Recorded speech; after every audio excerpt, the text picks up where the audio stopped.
Hi అండి. ఈ వీడియోలో మనము అభ్యసనానికి సంబంధించి డెఫినేషన్స్ అయితే చూద్దాము. సో అభ్యసనలో పరిధిలోనికి రాని అంశాలు మన వీడియో అయితే ఉందండి మన ఛానల్లో. ఎవరైనా చూడకపోతే ఒకసారి చూడండి. సో లేట్ చేయకుండా అభ్యసనం డెఫినేషన్లు అయితే చూద్దాము. ఇందులో ఒక కీవర్డ్ మాత్రమే మనం గుర్తుపెట్టుకుందామండి. అందరికీ వద్దు, అన్నీ వద్దు.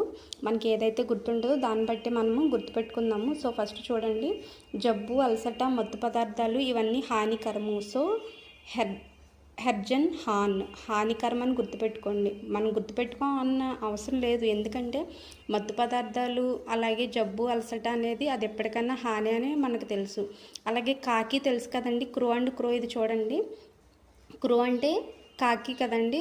సో ఈ కాకి మనకి ఎదురైతే మనం ఏమి ఫీల్ అవుతాము, కొంతమంది అది బ్యాడ్ అని లేకపోతే అవరోధం అని ఫీల్ అవుతాం. కానీ చదువుకున్న మనమైతే దాన్ని అయితే సర్దుబాటు చేసుకుంటాం కదా. సో అవరోధాలు, సర్దుబాటు అని వచ్చినప్పుడు క్రో అండ్ క్రో చెప్పారు. అలాగే మత్తు పదార్థాలు ఇవన్నీ కూడా హానికరము అని గుర్తుపెట్టుకోండి. అలాగే స్థిరమైన, శాశ్వతమైన, బెర్నాల్డ్ అంటే రాయి అని గుర్తుపెట్టుకున్నాను. నేనైతే గుర్తుపెట్టుకున్నాను రాయి, బెర్నాల్డ్. రాయి చాలా స్థిరంగా ఉంటుంది కదండి, అంటే గట్టిగా ఉంటుంది కదా. సో స్థిరమైన, శాశ్వతమైన అంటే బెర్నాల్డ్. అలాగే మనకి అనిల్ కుంబ్లే తెలుసు కదండి, క్రికెట్లో తను శక్తి సామర్థ్యాలు ఉపయోగించి బౌలింగ్ చేశాడు అని గుర్తుపెట్టుకోండి. ఎందుకంటే మేము కోచింగ్కి వెళ్ళినప్పుడు సార్ కూడా మాకు ఇదే కీ పాయింట్ చెప్పారు. కింబ్లే అని కనిపించినప్పుడు శక్తి సామర్థ్యాలు. అలాగే ఇక్కడ చూసారా, మనకి కింబల్ అని వచ్చింది. కింబల్ వేరు, కింబ్లే వేరు. సో కింబల్ ఏం చెప్పాడంటే